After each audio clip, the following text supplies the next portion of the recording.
Captain Daeho Kim stood at the main window of the space station, watching the alien ship approach. It moved slowly through the darkness, its silver hull reflecting the distant light of Neptune.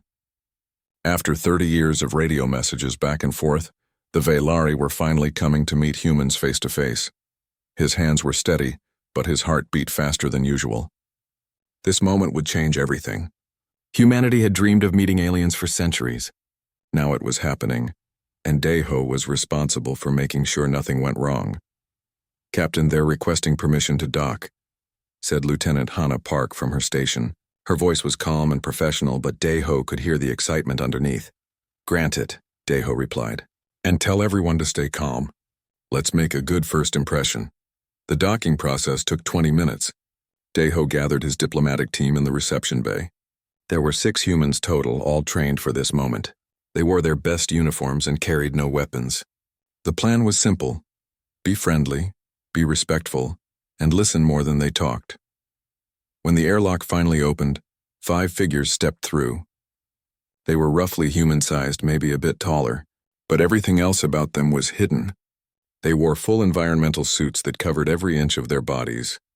Their faces were completely concealed behind reflective masks that showed nothing but smooth, mirror-like surfaces. The lead figure stepped forward and spoke. Her voice came through a small device on her chest, translating her words into perfect English. "Greetings. I am Ambassador Nara of the Velari Empire. We are honored to meet humanity." Daeho bowed slightly, a gesture of respect. "Welcome to Space Station Aurora. I'm Captain Daeho Kim. We're honored to host you." The translator worked both ways. Nara tilted her head, a gesture that seemed to indicate interest or approval. "Thank you, Captain. Before we proceed, I must explain our customs. The Velari wear protective suits and masks when meeting new species. This is our tradition, born from difficult experiences in our past. We hope this does not offend." "Not at all," Daeho said quickly. "We respect your traditions. Please, let us show you to your quarters. You must be tired from your journey." The Velari delegation followed the humans through the station corridors. Daeho noticed how Nara's head moved constantly, taking in every detail. Despite the mask, he could sense her curiosity. The other Velari stayed close together, their body language suggesting nervousness. Hannah walked beside one of the other Velari, a slightly smaller figure. "I'm Lieutenant Hannah Park. I'll be your liaison during your stay. If you need anything, please ask me." "Thank you," the Velari replied. Her voice was softer than Nara's. "I am Vera. I assist the ambassador." "It's nice to meet you, Vera," Hannah said warmly. The quarters prepared for the Velari were spacious and comfortable. Daeho had made sure everything was perfect. The delegation would stay for at least a month while both sides discussed potential partnerships. That evening, Daeho organized a welcome dinner. It was informal, designed to help both species relax. The dining hall had been set up with 2 types of food, human dishes on one side and Velari food on the other. The Velari had sent ahead information about their dietary needs, and the station's cooks had worked hard to prepare suitable meals. The humans sat on one side of the long table, the Velari on the other.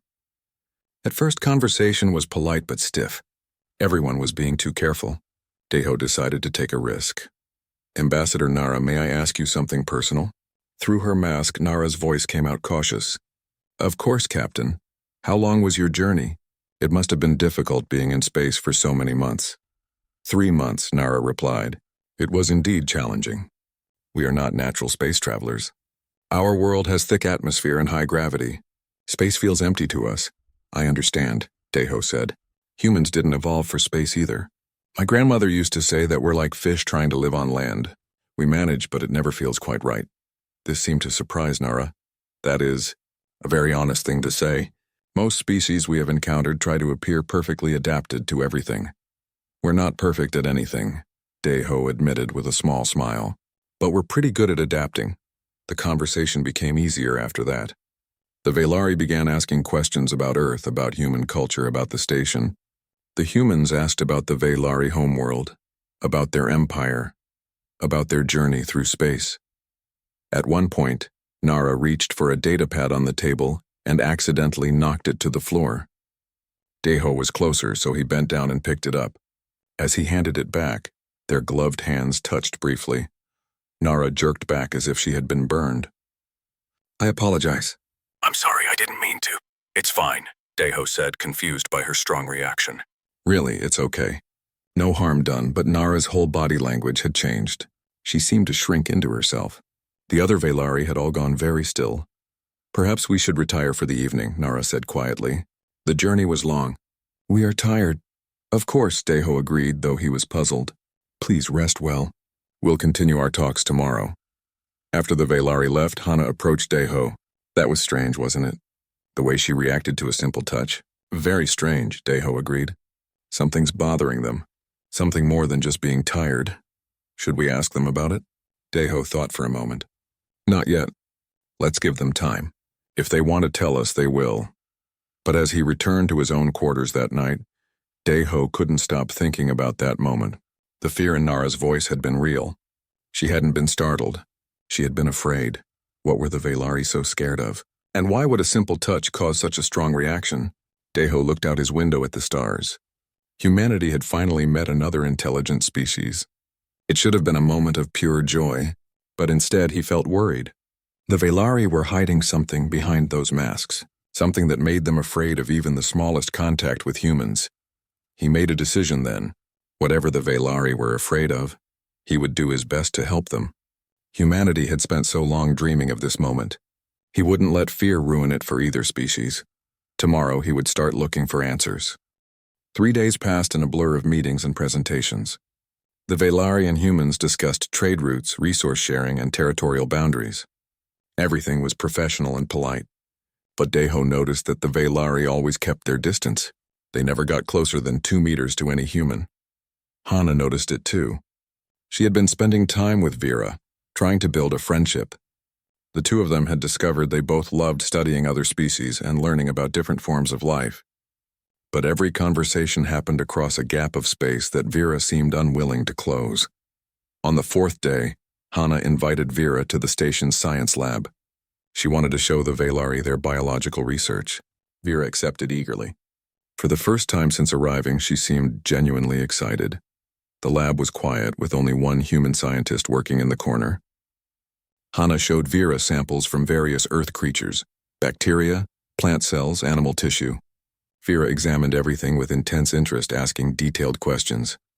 Your planet has such diversity, Vera said. So many different forms of life all existing together. It hasn't always been peaceful, Hana admitted. Species compete for resources. Some go extinct. But yes, we have a lot of variety. On our world, life is different, Vera explained. The high gravity and thick atmosphere meant only certain forms could survive. We have less diversity. Perhaps that is why we find other species so fascinating. Hana took a chance. Vera, can I ask you something that might be rude? Through her mask, Vera's voice became cautious. You may ask. Why do you always keep your distance from us? You're interested in our biology. You enjoy talking with us, but you never come close. Are we doing something wrong? Do humans smell bad to you or something? Vera was quiet for a long moment. Then she made a sound that the translator interpreted as a sad laugh. No, Lieutenant. You are not doing anything wrong. The problem is not with humans, then what is it? Vera looked around, making sure they were alone. The scientist in the corner had left for a break. What I tell you now is not secret, but it is painful. We Velari have met 7 other spacefaring species before humans. All 7 rejected us. Hana felt her stomach drop. Rejected you? What do you mean? In the galaxy, most species have what they call compatibility standards for, Vera explained. Her voice was flat, emotionless, as if she was trying not to feel anything. When species meet, they judge each other. They decide if the other is acceptable to be around. They base this decision on appearance, on biology, on whether they find the other species pleasing to look at. That's horrible, Hana said. It is reality, Vera replied. 3 species refused to allow us to dock with their stations. They said our appearance would disturb their people. 2 species met with us but ended all contact afterward. They said we were too unsettling. 1 species was willing to trade with us, but only through automated systems. No face-to-face contact. They said seeing us made them uncomfortable. Hana felt anger rising in her chest. And the 7th? The 7th was the worst, Vera said quietly. They pretended to accept us. They invited us to their planet. When our delegation removed their masks, The hosts reacted with disgust. Some even became violent. 3 of our people were injured before we could escape. My God, Hana whispered. That is why we wear masks now. Vera continued. That is why we keep our distance. The masks allow us to interact with other species without triggering their negative reactions. We learned that if others cannot see us, they can tolerate us. But if they see our true faces, she trailed off. You think humans would react the same way, Hana said. It wasn't a question. We don't know, Vera admitted. That is what terrifies us. You have been so kind, so welcoming.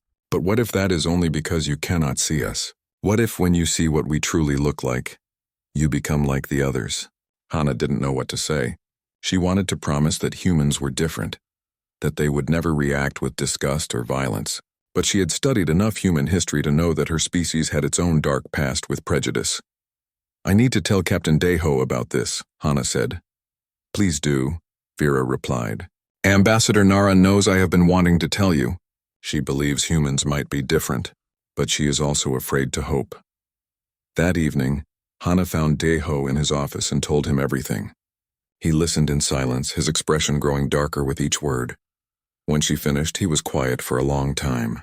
Then he stood and walked to his window, looking out at the stars. Do you know what my grandmother used to tell me? He said finally. She lived through the Unity Wars. She saw humans killing each other over differences in skin color, religion, nationality. She used to say that humanity's greatest shame was how we treated each other, but she also said our greatest achievement was learning to stop. Do you think we've really learned? Hana asked. I don't know, Deho admitted, but I know we have to try. We can't let the Velari think all species are the same. If we reject them like the others did, what does that say about us? So what do we do? Deho turned to face her. We show them our history. All of it. The good and the bad. We show them that humans understand prejudice because we've lived through it. And then we let them decide if they want to trust us. Hana nodded slowly. That's a big risk. Yes, Deho agreed. But it's the only honest thing to do. The next morning, Deho invited the Velari delegation to the station's conference room. He had prepared a presentation, but he was nervous. This could go very wrong. When everyone was seated, he began to speak. Ambassador Nara, Lieutenant Park has told me about the difficulties your people have faced with other species. I want you to know that I'm deeply sorry that happened to you. No one deserves to be treated that way. Nara's masked face turned toward him. Thank you, Captain. That is kind of you to say. I want to show you something, Deho continued. It's not easy for us to share this, but I think you need to see it.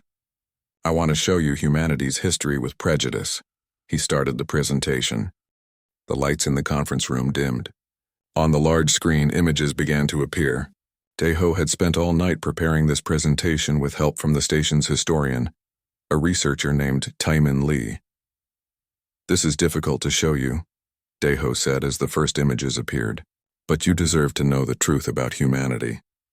The presentation began with ancient history. Images of slavery, of people chained and sold like property. Deho explained how humans had enslaved other humans based on skin color, how entire civilizations had been built on the suffering of others. The Velari sat in complete silence. Nara and Vera were both perfectly still watching. The presentation continued. Wars between religions, genocides, persecution of people for their beliefs, their heritage, their differences. Deho showed them the concentration camps, the mass graves, the documentation of human cruelty. For most of our history, Deho said quietly, humans have hurt each other over the smallest differences, the color of skin, the shape of eyes, the religion practiced, the language spoken. We created complex systems to justify treating other humans as less than human. The images shifted to more recent history. The 20th and 21st centuries on Earth. Civil rights movements, protests, violence, progress made and then lost again. We thought we were getting better, Deho continued. In some ways we were. But prejudice is like a disease. It mutates. It finds new forms. Even when we outlawed discrimination, it continued in hidden ways. Then came the images from the Unity Wars, the last great conflict of humanity, fought in the mid-22nd century. Cities burning, millions dead, all because different nations and groups couldn't accept each other. We nearly destroyed ourselves, Deho said.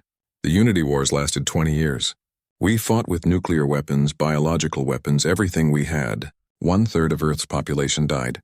We poisoned our own planet. He showed them images of the aftermath. Ruined cities. Refugee camps. Children starving. Earth had come within a hair's breadth of becoming uninhabitable. But something changed, Deho said. The images on screen shifted. People working together to rebuild. Different nations, different ethnicities, different religions, all cooperating.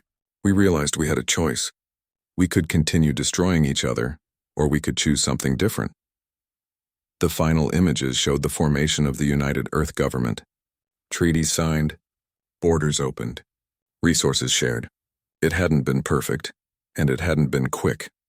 But humanity had slowly, painfully, learned to see past their differences. I show you this for 2 reasons, Deho said as the lights came back up. First, because you deserve honesty. Humans are not perfect. We have done terrible things to each other. We understand prejudice because we have lived it, both as victims and as perpetrators. He paused, looking at each Velari in turn. Second, I show you this because I want you to understand something important. We learned. We changed. It cost us millions of lives and nearly destroyed our world. But we learned that prejudice is a choice. Fear of differences is natural, but what we do with that fear determines who we are. Nara stood up slowly. Her movements were careful, controlled. Captain, I don't know what to say. Most species hide their shameful pasts. They pretend they have always been enlightened. We can't hide it, Deho said. And we shouldn't. Our mistakes made us who we are today. Vera spoke up. But Captain, you showed us that humans have hurt each other over small differences like skin color. We Velari are not just different in small ways. Our entire biology is alien to you. If humans could be so cruel to each other, what would you do to us? It was a fair question. Deho had expected it. I can't promise you that every human would react well to seeing your true appearance, he said honestly. Some might be startled.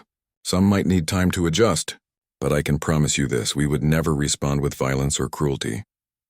Those days are behind us.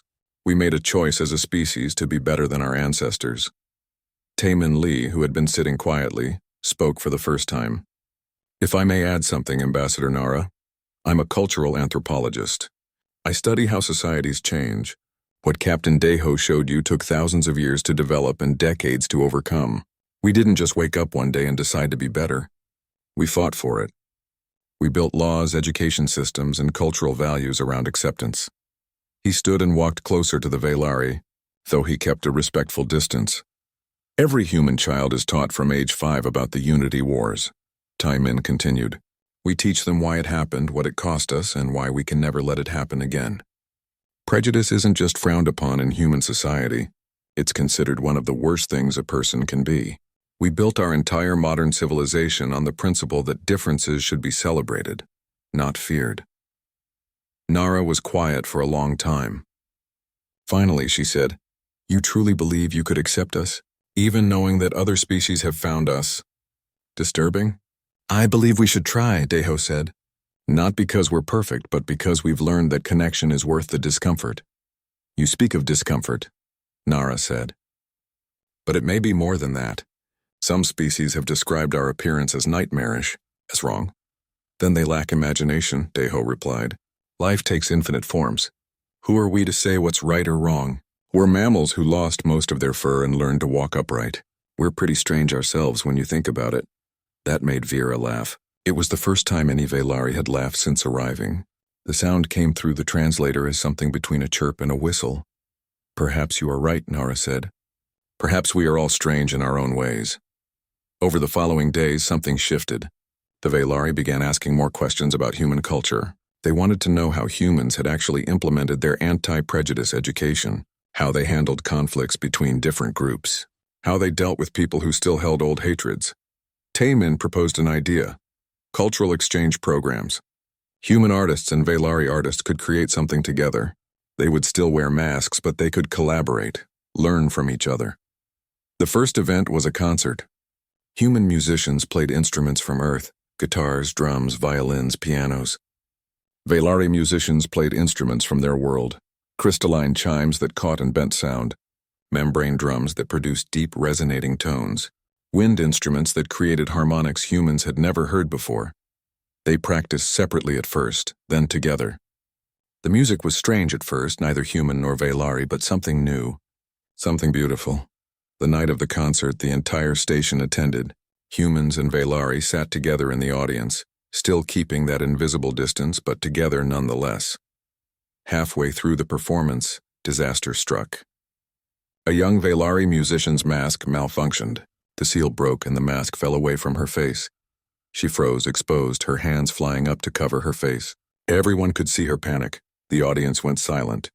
Every Velari tensed, ready for the screaming, the disgust, the violence they had experienced before. But it didn't come. Instead, a human voice called out, "Are you okay? Do you need help?" Another voice, "Someone get a medical team." The humans in the audience weren't reacting with horror. They were showing concern, worry for the young musician's safety and well-being. Taimin and two other humans rushed forward with a spare environmental suit. They kept their eyes on their hands, giving the young Velari privacy while they helped her. Within seconds, she was covered again, but the moment had happened. Humans had seen a Velari face, and they had responded with kindness. In the audience, Nara sat very still. Everything she had believed, everything she had feared was being challenged. Maybe, she thought, just maybe, humans really were different. The weeks that followed the concert incident changed everything. Word had spread through both delegations about what happened. The young Velari musician, whose name was Kira, had been terrified. But the humans' response had shocked her. "They helped me," she kept saying to anyone who would listen. "They didn't scream. They didn't run. They just helped me." Slowly, carefully, the Velari began to relax. Not completely, but enough. Vera and Hana started working together in the science lab, standing side by side instead of across the room from each other. Taimin and a Velari historian named Soren began collaborating on a cultural comparison project. The diplomatic negotiations were going well, too. Both sides had agreed to establish a joint colony on a neutral world between their territories. It would be a place where humans and Velari could live together, work together, and learn from each other. But despite all the progress, Nara seemed troubled. Deho noticed she had become quieter in meetings. She volunteered less. Sometimes he caught her standing alone, staring out windows at the stars. 3 weeks after the concert incident, Nara requested a private meeting with Deho. She asked if they could meet in the observation deck, a large room with a transparent dome that offered a view of space in all directions. Deho arrived to find Nara already there, standing at the center of the room, surrounded by stars. "Thank you for coming, Captain," she said. "Of course, Ambassador. What did you want to discuss?" Nara was quiet for a moment. When she spoke, her voice was different, less formal, more vulnerable. "I need to tell you something. Something I haven't said to anyone outside our delegation." "I'm listening," Deho said gently. "This partnership we're building, this colony we're planning, I want it to succeed more than anything. The Velari people need this. We've been isolated for so long. We've faced so much rejection. This chance to connect with another species, to not be alone in the galaxy, it means everything to us." "I sense a but coming," Deho said. "But I'm terrified," Nara admitted. The words came out in a rush, as if she had been holding them in for too long. "Captain, everything we've built here is based on a lie. You've been so kind to us, so accepting, but you haven't truly seen us. You've seen our suits, our masks, our technology. You haven't seen what we actually look like." "The young musician," Deho started. "It was too fast," Nara interrupted. She was across the room. The lighting was low. No one got a clear look at her. Trust me, if they had, it might have been different. Deho moved closer to Nara, though he stopped a respectful distance away. "What are you afraid of, Nara?" "I'm afraid that everything you've told me about human acceptance is true for other humans, but not for us," she said. "Skin color, religion, nationality. Those are differences between members of the same species. We are fundamentally different. Our biology evolved on a completely different world. Our faces, our bodies, they're not just different.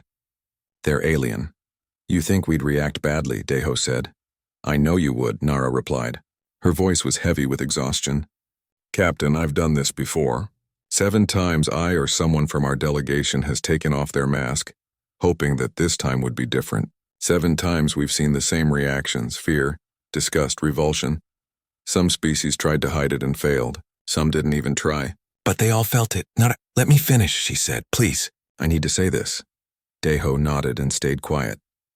We Velari evolved as apex predators on a high-gravity world with very little light, Nara explained. Our faces reflect that evolution. We have large eyes that take in every photon of light. We have wide mouths designed for eating prey. We have features that trigger instinctive fear responses in most other humanoid species. Scientists have studied this. There's something about the proportions, the shapes, the movements that hit right at the base of the brain where fear lives. She turned to face Deho directly, though her mask still hid everything. The galaxy has standards for what's acceptable in appearance. There's a range that most species fall into. We fall far outside that range. We're what other species use as examples when they teach their children about frightening aliens. That's not fair to you, Deho said. No, it's not, Nara agreed. But it's reality. And the worst part is I understand it. If we had met another species that triggered our instinctive fear responses, we might react the same way. Fear is natural. It's what kept our ancestors alive. But we're not our ancestors, Deho pointed out. We can choose how we respond to fear. Can you? Nara asked. Can you really? When something triggers that deep, primal part of your brain that screams danger, can you choose to ignore it? Yes, Deho said simply. It's not easy. It takes effort. But yes, we can choose. Nara made a sound that might have been a laugh or a sob. The translator couldn't quite capture it. I want to believe you, she said. I want to believe that so badly. But how can I risk it? If I take off this mask and you react like the others, this whole partnership falls apart. My people are counting on me. I can't let them down. What if you don't like me? She asked suddenly, her voice breaking. What if you see my face and you can't hide your disgust? What if you flinch or step back or look away? How can we build trust on this lie? How can we create a joint colony where our peoples live together if the humans can't even look at us? Deho was quiet for a long moment. He thought about his grandmother's stories. About the Unity Wars. About all the times humans had let fear control them and all the times they had chosen differently. He thought about what was at stake. Not just this partnership, but what it could mean for both species. Humans would gain their first real allies in space. The Velari would gain acceptance they had been searching for across the galaxy. But more than that, this moment would define who humanity was as a species. Were they the people who had nearly destroyed themselves through prejudice? Or were they the people who had learned from that mistake? Deho made his decision. Then take off the mask, he said quietly. Just do it. Nara went very still. What? Take off your mask, Deho repeated. Right here, right now. Let me see you. Captain, I don't think. If we're going to be partners, we start with honesty, Deho said. His voice was calm, steady. You're right that we can't build a relationship on lies or hidden truths. So let's stop hiding. Show me your face. Whatever you look like, we'll deal with it together. You don't know what you're asking, Nara said. Her hands trembled at her sides. Yes, I do, Deho replied. I'm asking you to trust me. Trust that humans really are what we claim to be. Trust that we've learned from our mistakes. Trust that we can handle the truth. And if you can't? Nara asked. What if you see me and you can't hide your reaction? Then at least we'll know, Deho said. And we can figure out what to do from there. But Nara, I don't think that's going to happen. I think humans can surprise you. I think we can be better than every other species you've met. That's a lot of faith in your species, Nara said. Maybe, Deho admitted. But you know what? I have faith in you too. You're brave enough to be here. Brave enough to try again after 7 failures. That takes incredible courage. You deserve a species that can match that courage. Nara's hands moved to her mask. Her fingers touched the seals, then stopped. I'm afraid, she whispered. I know, Deho said, but fear doesn't have to control us. We can walk through it and come out the other side. You promise you won't lie to me? Nara asked. Whatever you feel when you see me, you'll tell me the truth? I promise, Deho said. Nara took a deep breath. Her fingers found the seals on her mask and began to release them. The seals on Nara's mask released with a soft hiss. The sound seemed very loud in the quiet observation deck. Deho's heart was beating fast, but he kept his expression calm and open. Nara's hands shook as she slowly lifted the mask away from her face. Before removing it completely, she spoke one more time. I need you to understand what you're about to see. Velari evolved in dense jungles on a world with gravity twice as strong as Earth's. We were ambush hunters. Everything about our faces is designed for that purpose. Okay, Deho said simply. Nara took one more deep breath. Then she removed the mask completely. Deho found himself looking at a face that was unlike anything he had ever seen. Nara's eyes were large, taking up perhaps a third of her face. They were multifaceted like insect eyes, but they moved and focused like mammal eyes. The irises were a deep violet color that shifted to blue at the edges. They caught the starlight from the dome above and seemed to glow softly. Her face was broader than a human's, with strong bone structure that suggested the high gravity of her home world. Her skin had a strange quality to it. It looked smooth from a distance, but up close, Deho could see that it had a subtle crystalline shimmer, as if tiny prisms were embedded in it. The color was a pale blue-gray. She had breathing slits instead of a nose. There were 3 of them, running from her cheekbones down toward her jaw. They flexed slightly as she breathed. Her mouth was indeed wide, wider than human proportions would suggest. When she had spoken earlier, Deho hadn't been able to see inside, but now he could glimpse teeth that were clearly designed for tearing meat. They were sharp and serrated. The bone structure of her face was sharp and pronounced. Heavy brow ridges, prominent cheekbones, a strong jaw. Everything suggested a predator's face. By the standards of most humanoid species, she would indeed be considered frightening. The proportions were wrong. The teeth were too visible. The eyes were too large. Everything triggered that basic prey response. Danger, predator, threat. But Deho had promised to be honest about his reaction. And his honest reaction surprised even himself. Seconds passed. Nara stood frozen, waiting for him to flinch, to step back, to look away. Her large eyes were fixed on his face, watching for any sign of disgust. Deho studied her carefully. He let himself really look at her, taking in every detail. He was aware of that tiny voice in the back of his mind that said predator, dangerous, but he was also aware of so much more. Finally, he spoke. Your eyes? They're incredible. I've never seen that color before. Is that violet natural, or does it change in different light? Nara blinked. Her eyes had inner lids that moved sideways instead of up and down. What? Your eyes, Deho repeated, stepping a little closer. They're beautiful. Do they let you see in the dark? Yes, Nara said. Her voice sounded stunned. We can see in almost total darkness. The faceting allows us to collect light from many angles at once. That must be amazing, Deho said genuinely. Humans have terrible night vision. We need artificial light for almost everything. He continued to look at her face, still not flinching, still not looking away. And your skin, he said. It shimmers. Is that some kind of protective adaptation? Yes, Nara stammered. The crystalline structures in our skin help regulate body temperature and high humidity. They also made us harder to see in the dappled light of our jungles. It's beautiful, Deho said. It catches the light like opals do, like those gemstones from Earth. Nara's mouth opened slightly in shock. Her teeth were indeed sharp, but Deho found he wasn't afraid. They were just teeth, just part of who she was. You're not afraid, Nara said. It wasn't a question, but she sounded like she couldn't believe it. No, Deho confirmed. Should I be? Everyone else was, Nara said. Her voice was very small now. Everyone else looked at me and saw a monster. Deho shook his head. I don't see a monster. I see someone who evolved differently than I did. Your face is adapted for your world's conditions, just like mine is adapted for Earth's conditions. That's not monstrous. That's just life. He took another step closer, closing the distance between them to less than a meter. Can I ask you something? He said. Anything, Nara replied. The breathing slits on your cheeks. Do they give you better oxygen processing than a nose would? Yes, Nara said. We can filter air more efficiently this way. In the thick atmosphere of our world, it's necessary. That makes sense, Deho said. Evolution is practical like that. It gives organisms what they need to survive. He smiled at her. It was a genuine smile, warm and friendly. Nara, I'm going to be completely honest with you. Yes, your face is different from human faces. Yes, there's a tiny part of my brain that registers predator when I look at your teeth. But that's just instinct. Instinct is just the starting point. What matters is what I choose to do with that feeling. And what do you choose? Nara asked. I choose to see you as you actually are, Deho said. Not as a threat, but as a person. An individual.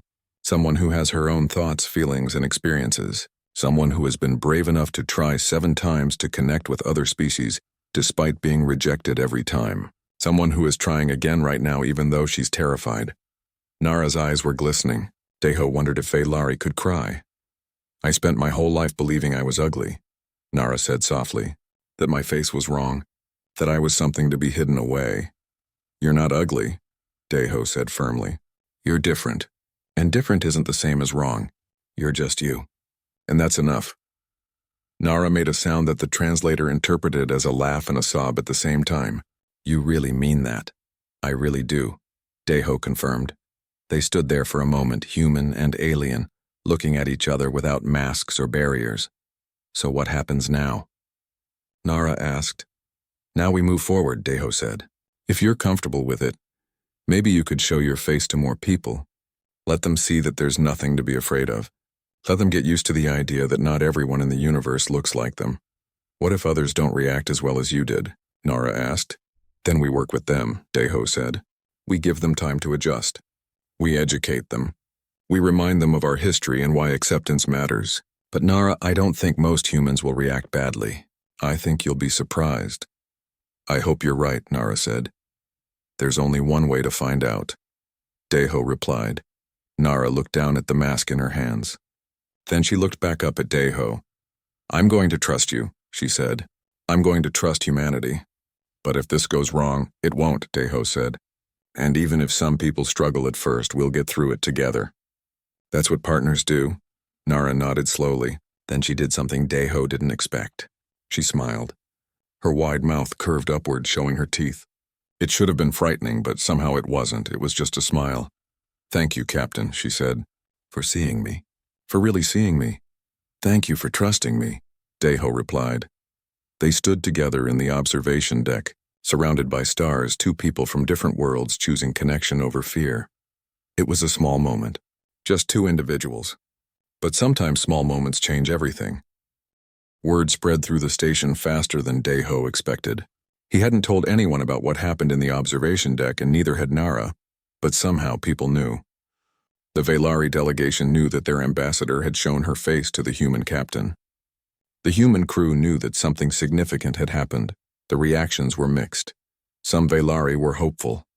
They had seen Nara walking through the corridors without her mask now. She still wore her environmental suit, but her face was bare. She moved with more confidence than before, her head held high. But other Vaylari were afraid. Kira, the young musician whose mask had failed, spoke to Vera about her concerns. What if Ambassador Nara is wrong? What if the captain was just being polite? What if the other humans react differently? Then we'll know, Vera replied. But she was afraid too. On the human side, reactions were more curious than fearful. Crew members who passed Nara in the corridors did double takes. Some stared, though they tried not to. But no one screamed. No one ran away. Mostly, people just looked surprised, then went about their business. Hana was one of the first to seek out Nara directly. She found the ambassador in the science lab, working with Vera on some biological samples. Ambassador, Hana said, approaching with her usual friendly smile. I heard you've decided to go without your mask. I think that's brave. Nara turned to face her. Hana's smile didn't waver. Her eyes widened slightly as she took in Nara's features, but her expression remained welcoming. Lieutenant Park, Nara said carefully. Are you comfortable with this? Comfortable? Hana thought about it. I'm not going to lie and say you look human. You don't. Your proportions are different, your eyes are different, everything is different. But you know what? That's okay. Different is interesting. Different is good. She came closer and stood beside Nara at the lab table. Can I ask you questions? Hana said. About your biology? I'm genuinely curious. Of course, Nara replied, still sounding uncertain. Your eyes, Hana said. Do they see the same color spectrum we do? We see further into the ultraviolet range, Nara explained. But we don't see reds as well as humans do. To us, your red colors look more brown. That's fascinating, Hana said. So you must see patterns on things that look plain to us. Yes, exactly, Nara said. Some of the tension left her shoulders. Vera watched this exchange with wonder. The human wasn't afraid. She was curious. She was interested. Over the next few days, more interactions like this happened. Timon approached Nara and asked if he could include images of Velari faces in his cultural database. For educational purposes, he explained, so humans can learn about your species properly. Nara agreed. Jiwoo Choi, the station's medical officer, requested a meeting with Nara to discuss Velari physiology. I want to make sure we can provide proper medical care if anyone gets injured or sick, she explained. I need to understand how your bodies work. The meeting was professional and respectful. Jiwoo asked detailed questions about Velari anatomy, took notes, and treated the whole thing like any other medical consultation. She never once acted like Nara was anything other than a patient she needed to understand. Your respiratory system is amazing, Jiwoo said at one point. Having multiple air intake points must make you really efficient breathers. We have to be, Nara explained. Our homeworld's atmosphere is thick. We need to process a lot of air. Could you teach me how to examine a Velari properly? Jiwoo asked. I want to make sure I know what I'm doing if there's ever a medical emergency. You would touch me? Nara asked, surprised. Only if you consent to it, Jiwoo said, and only for medical reasons. But yes, I need to know things like where to check your pulse, how to assess your breathing, that kind of thing. Nara agreed. Jiwoo's examination was gentle and professional. She explained everything she was doing, asked permission before each touch, and took extensive notes. When it was over, Jiwoo smiled at Nara. Thank you for trusting me with this. You're my first alien patient. I want to make sure I can take care of you and your people properly. You're not disturbed by me? Nara asked. Disturbed? Jiwoo looked confused. No, why would I be? You're just different. I'm a doctor. Different bodies are interesting to me, not scary. These interactions encouraged other Velari to follow Nara's lead. Soren, the Velari historian, removed his mask while working with Timon. Then Vera removed hers while in the science lab with Hana. One by one, the Velari shed their masks, and one by one, humans proved that they could handle it. There were awkward moments. One engineer, Kyung-Soo Han, admitted to Soren that seeing Velari teeth made him nervous at first. My brain kept telling me predator, he explained. But then I reminded myself that you guys don't eat humans. You're herbivores mostly, right? Omnivores, Soren corrected. But we don't eat sentient beings if that's what you're asking. Good to know, Kyung-Soo said with a laugh. And honestly, after a few days, your teeth just look normal to me now.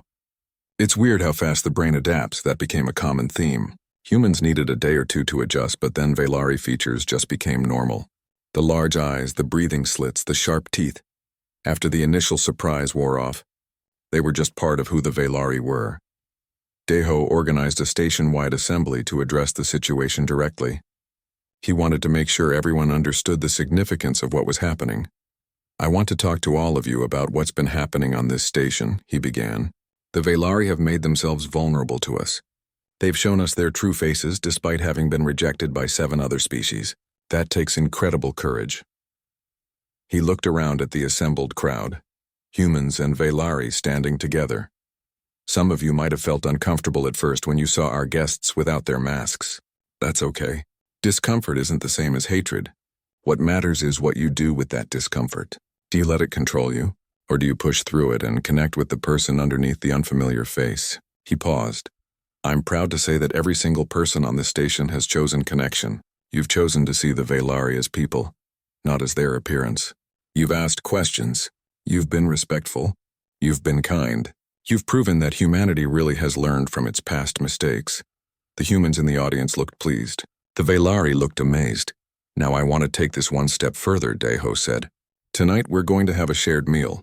Humans and Velari sitting together, eating together with no masks and no barriers. It's going to be messy. Our eating habits are different. Some of you might find each other's food choices weird or gross. That's fine. We'll laugh about it. We'll deal with it. But we'll do it together. That evening, the station's cafeteria was packed. Long tables had been set up with both human and Velari food. The humans had prepared their usual dishes: pasta, rice, vegetables, meat. The Velari had prepared their traditional foods: a kind of fungal bread, protein cubes made from plants, a soup that glowed faintly blue. People sat in mixed groups, not segregated by species. Conversation was loud and cheerful. Yes, there were some awkward moments. Velari ate by tearing food with their teeth, which looked aggressive but was perfectly normal for them. Some humans found this startling at first. But there was also laughter. Humans tried Velari food and made faces at the strange textures.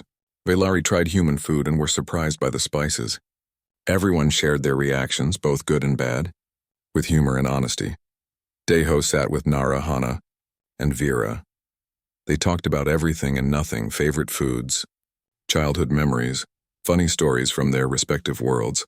At one point, a young human child from one of the station's family quarters approached the table. She was maybe 6 years old. She walked right up to Nara and stared at her with the typical directness of children. "You look different," the child said. The adults at the table tensed. Nara looked down at the child carefully. "I do," Nara agreed. "I'm from a different planet. We all look different on my world." "Your eyes are really big," the child said. "Can you see better than me?" "I can see in the dark," Nara said. "But you probably see some colors better than I do." "That's cool," the child said. Then she smiled and ran back to her parents.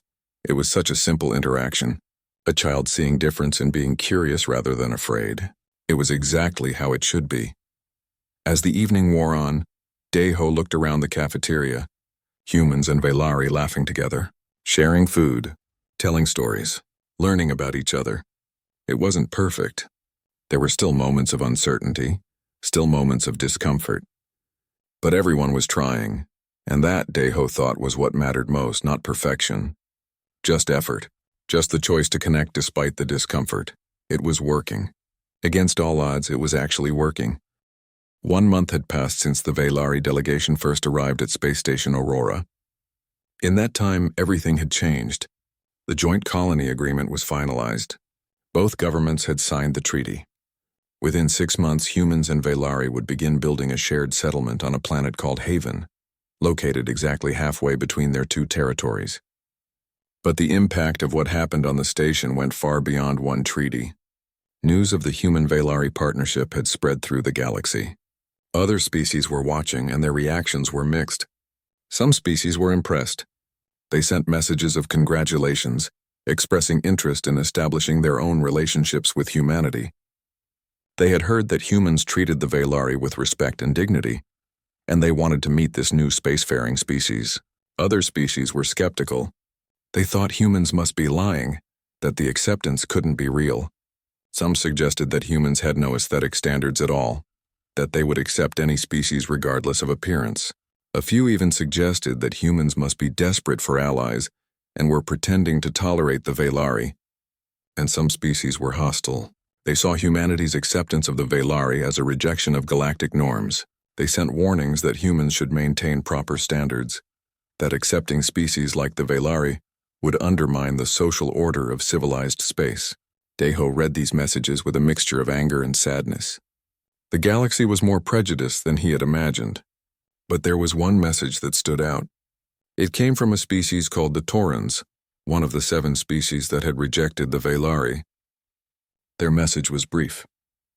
"We have observed your partnership with the Velari. We were wrong to reject them. We request permission to open diplomatic channels with both humanity and the Velari Empire. We wish to learn from your example." It wasn't much. 1 species out of 7, but it was a start. Deho showed the message to Nara. She read it silently, her large eyes moving across the screen. "They want to try again," she said softly. "After they rejected us, after they called us disturbing, they want another chance. What do you want to do?" Deho asked. Nara was quiet for a long moment. Then she said, "I want to give them that chance. Not because they deserve it, but because we deserve to be more than our pain. If we reject them the way they rejected us, what does that make us?" "Wise," Deho said.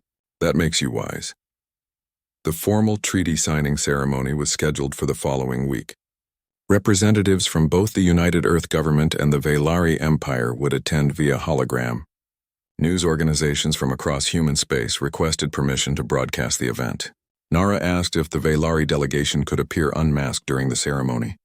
"I want the galaxy to see us as we truly are," she explained. "No more hiding. No more shame. Are you sure?" Deho asked. "Some species watching will react badly." "Let them," Nara said firmly. "We've spent too long caring about what others think of us. It's time to stop apologizing for existing. The day of the ceremony arrived. The station's main conference hall had been set up with flags from both governments, formal seating, and holographic projection equipment that would beam the ceremony across known space. Deho wore his formal uniform. Nara wore traditional Velari diplomatic robes made of a shimmering fabric that caught light the same way her skin did. Her face was bare, her large violet eyes steady and calm. The human delegation included representatives from Earth's government, military leaders, and cultural ambassadors. The Velari delegation included their entire diplomatic team, all unmasked. When the ceremony began, billions of beings across the galaxy watched. The Earth representative, an older woman named Ambassador Park, spoke first. Today marks a new chapter in human history. We welcome the Velari as our partners, our friends, and our allies. We commit to building a future together, based on mutual respect and understanding. Then the Velari Emperor spoke via hologram. He was older than Nara, with the same large eyes and sharp features, but his face showed the weight of years and responsibility. The Velari people have wandered the galaxy searching for connection, he said. We have faced rejection and prejudice. We have been called monsters, aberrations, mistakes of evolution. We began to believe these lies about ourselves. His voice grew stronger. But humanity showed us something different. They showed us that appearance means nothing compared to character. They showed us that courage means facing discomfort with grace. They showed us that true civilization is measured not by how similar a species is to you, but by how you treat those who are different. The treaty was signed digitally, with representatives from both governments adding their approval. The ceremony should have ended there, but Nara asked to speak. She stood before the cameras, knowing that countless beings across the galaxy were watching her unmasked face. To the species watching this, I know some of you are uncomfortable seeing us. I know our appearance disturbs you. I know you think we're ugly, frightening, wrong. She paused. I used to believe you were right. I used to think there was something wrong with me, with my people. I apologized for my face. I hid behind masks. I made myself small, hoping that if you couldn't see me clearly, you might tolerate me. Her voice grew stronger, more confident. I'm done apologizing. There is nothing wrong with how I look. I am the product of millions of years of evolution on my world. My features are perfectly adapted for my environment. I am not a mistake. I am exactly what I should be. Deho watched her with pride. This was not the frightened ambassador who had arrived a month ago. This was a leader who had found her strength. But this ceremony isn't just about me or my species, Nara continued. It's about what becomes possible when we choose connection over comfort.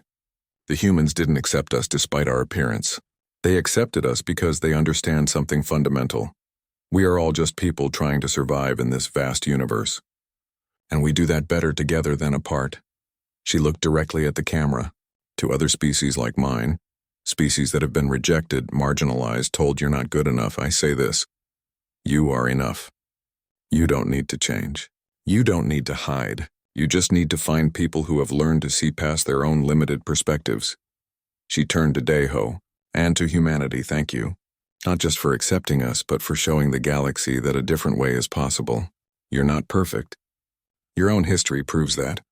But you learned from your mistakes, and that might be the most important quality any species can have.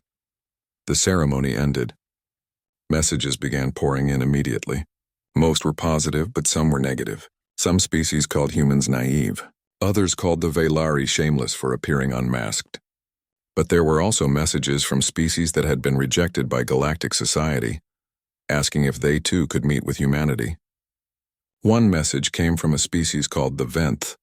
They included an image of themselves. They looked like upright walking creatures with features that other species apparently found repulsive. Their message was simple. We saw the ceremony. We've been isolated for 50 years because no one will look at us. Would humans be willing to meet with us? Deho showed the message to his crew. Well, what do you all think? Hana spoke first. We can't say yes to the Velari and then turn away other species in the same situation. That would make us hypocrites. Agreed, said Taimin. If we're going to set a new standard, we need to follow through. Jiwoo nodded. My medical bay is ready for more alien patients. Bring them on. Deho smiled. This was why he was proud to be human. Not because humans were perfect, but because they were willing to try. He sent a response to the Venth. Yes, we would be honored to meet you. That evening, Daeho found Nara in the observation deck, their usual meeting spot. She was standing under the dome looking up at the stars. Thank you, she said when he joined her. For everything. For seeing me. For giving my people hope. Thank you for trusting us, Daeho replied. For giving humanity a chance to prove we've learned from our past. They stood together in comfortable silence for a moment. Do you know what the hardest part of all this was? Nara asked. What? Believing that I deserved to be accepted, she said. I had been rejected so many times that I started to believe there was something fundamentally wrong with me.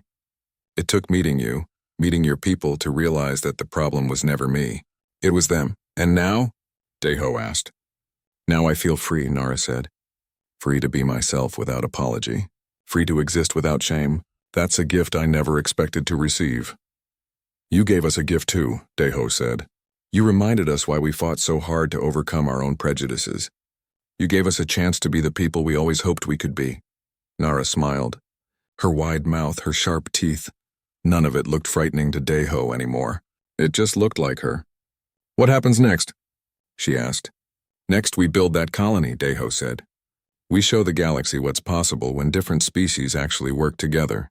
We set an example that other species can follow. And if some species never follow that example? Nara asked. If some of them continue to discriminate? Then we keep being better, Daeho said simply. We don't let their prejudice make us prejudiced. We keep our doors open.